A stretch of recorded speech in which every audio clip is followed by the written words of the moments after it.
গল টেস্টের দ্বিতীয় দিনে শ্রীলঙ্কার বিপক্ষে ব্যাট হাতে অনন্য নজির গড়েছেন মুশফিকুর রহিম। মাঠে নেমেই বাংলাদেশের হয়ে একাধিক রেকর্ড নিজের করে নিয়েছেন অভিজ্ঞ এই ব্যাটার।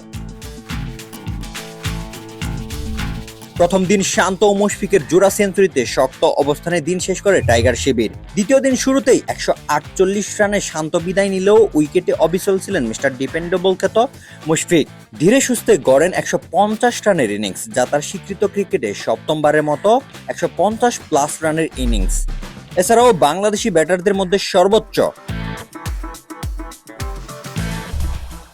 এদিন আরো দুটি বিশেষ রেকর্ড গড়লেন মুশফিক। আন্তর্জাতিক ক্রিকেটে বল না করা ব্যাটারদের মধ্যে সবচেয়ে বেশি রান করার কীর্তি গড়েন তিনি। পাশাপাশি শ্রীলঙ্কার বিপক্ষে 3000 রানের মাইল ফলক স্পর্শ করেন বাংলাদেশের সাবেক এই অধিনায়ক।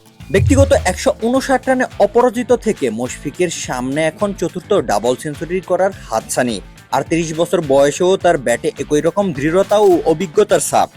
বাংলাদেশ ক্রিকেটের ইতিহাসে নিজের অবস্থান যে কতটা অটুট গলে সেটি আরও একবার প্রমাণ করলেন এই ব্যাটার। রোশন মনির, আলটিমেট স্পোর্টস।